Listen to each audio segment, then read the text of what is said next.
Hej Carsten. Jeg vil gerne bevise den her sætning her, men jeg kan også se det. Det er y-mærke er lige med en konstant, som er b, minus en anden konstant, som er a, ganget med y. Og så skal jeg så bevise dens fuldstændige løsning, som er, at y er lige med b over a, hvilket altså er grænseværdien, og så plus c, som er en konstant, ganget med, er det Eulers tal, tror jeg det hedder, opløftet i minus a, igen en konstant, ganget med x. Og nu går vi så videre til punkt 2, som er beviset. Og det er jo ligesom, jeg skal gå fra at få den her differentialligning til at blive til den her fuldstændige løsning. Så jeg kan starte med at skrive differentialligningen op. B minus a gange. Og nu begynder vi ligesom bare at arbejde med den her ligning her. Og det vi kan starte med, så kan vi plusse med a gange y på hver sin side af ligningstegnet. Det kan jeg så gøre hernede. Y-mærke, og så fordi jeg plusser med a gange y herover, så bliver det jo så plus a gange y er lige med. Og så da jeg har plusset med a gange y på den her side også, så går de jo så ud med hinanden. Så minus a gange y plus a gange y bliver jo alligevel 0. Så står der kun b tilbage. Og nu der indfører vi så det, der hedder en integrationskonstant, som vi ganger på hvert led i vores ligning. Det gør vi nu. Mærke, og den her integrationskonstant hedder Eulers tal, altså e opløftet i a gange x. Gange a gange x plus a gange y, og så gange med Eulers tal opløftet i a gange x er lige med b gange e opløftet i ax. Ja. Hvad så? Nå, men det her lange udtryk, det kan man korte ned til at skrive parentes Jeg knæpper. y gange e opløftet i a gange x differentieret. Det vil sige, når man differentierer den her parentes, så får man det lange udtryk her. Og det vil jeg gerne lige vise, hvorfor det giver mening ved hjælp af produktreglen.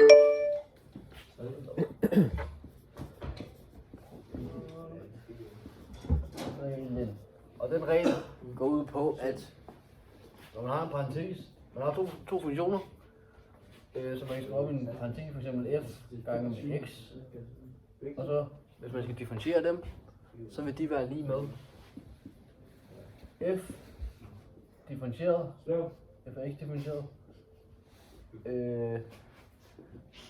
plus, der er gange med g af x, som ikke er differentieret, og så plus f af x, som ikke er differentieret, gange med g af x, som er differentieret. Og det her generelle udtryk kan jeg sætte ind på mine tal, som jeg har her nu, eller bogstaver. For jeg har jo to funktioner. Jeg har f, som er y, og jeg har g, som er e opløftet i a gange x. Det kan jeg skrive op her. Så jeg differentierer de enkelte led, det vil sige y differentieret gange med min g af x, som ikke er differentieret, det vil sige gange med e opløftet i a gange x. Plus y, som ikke er differentieret, gange med e opløftet a gange x, og det er simpelthen så en parentes, det er differentieret. Og det her, det bliver så bare til det samme, det vil sige, der kommer bare til at stadig at stå y her, gange med e opløftet a gange x, så den skulle vi ikke pille ved, og så plus y Og så, og så når man skal differentiere det her udtryk, den eksponentielle funktion, så hvis man kigger i sin formelsamling, så ved vi, at det bliver til det, som jeg skriver nu her. A gange E opløftet A gange x, ikke? Så nu, nu vil jeg så gerne køre videre fra heroverfra. Det kan vi bare gøre her. Nu vil jeg så gerne integrere. Der var mange løver. Der var en løver, Ja, på begge sider af livstegnet her. Der vil så stå integreret. Nej, det hedder 2 sødt. Opløftet A gange x. Vi bare var 10 Det vil være lige med. Jeg sidder og spillede i går. Netop med den her.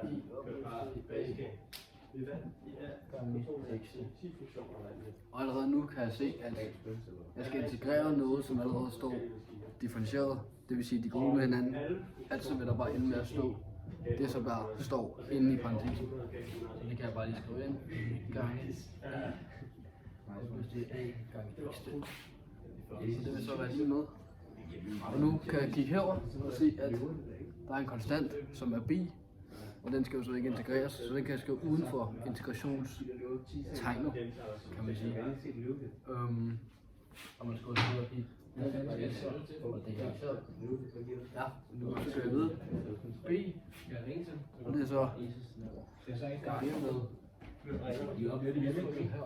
integreret, det vil sige E, og nu er det A gange integreret. Og nu kan vi så regne videre på det. På venstre side i lederstangen vil der bare stå det samme. Det vil være lige ved.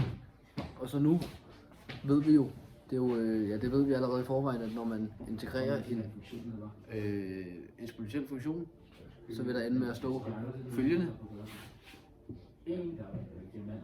Og der vil stadig stå B gange med 1 over A gange med E opløsning gange x. Så nu har jeg fået integrationstegnene væk. Og så vil der også komme en konstant fra de to integrationer. Og dem ved man jo, det vil jo stå på hver sin side af lighedstegnet, men jeg ved allerede, at jeg vil samle konstanten på en side af lighedstegnet. Så det kan jeg bare skrive den her. Jeg vil bare skrive plus C, kalder vi konstanten. Og så nu vil jeg gerne dividere med E opløftet A gange x på hver sin side af lighedstegnet og på de forskellige led. Så det kan jeg så gøre her. Vil jeg sige den. E opløftet A gange x divideret med E gange x. E opløftet A gange x mener. Og det vil så være lige med B gange 1 over A gange E opløftet A gange x divideret med E opløftet A gange x plus C divideret med E opløftet A gange x. Og det kan jeg så regne videre på. Herovre på venstre side af lighedstegnet kan vi se, at der står E opløftet A gange x på både i tælleren og i nævneren, det vil sige, at de går ud med hinanden. Altså vil der bare stå herover. Det er lige med. Og så herover kan vi se, at der står også E opløftet A gange x i både tælleren og i nævneren. Det kan vi altså bare, det ved vi, det går ud med hinanden. Og så tilbage vil der bare være B gange E over A. Det er ikke vi inde i funktionen som først. Og så ja. Og det er så plus C over E opløftet A gange x. Og her ved vi jo, at det ved vi heroppe at når der står ja, det ved vi.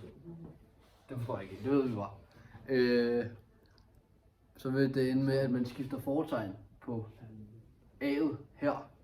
Så det kan jeg lige gøre. hernede. Nu.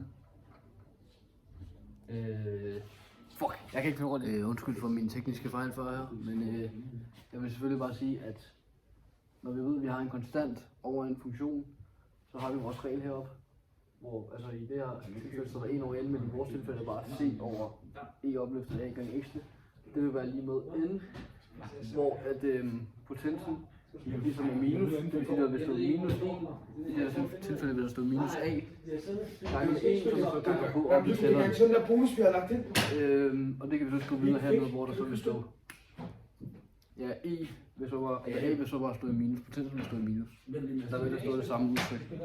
Så det vil sige, at der vil ende med at stå plus opløftet i minus a gange x, og så plus c igen. Ja. Og nu skal vi jo så bare, nu er vi jo ved at være i mål med at få fat i det her. Ja, det her udtryk, den er fuldstændig løsning, som var vores mål fra starten.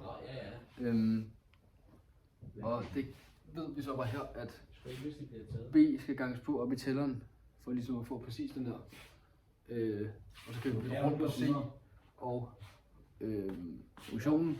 Hvis man vil, det er jo lige meget hvordan, når man ganger, så kan det lige meget hvordan det står, vi har ikke hvad det står i.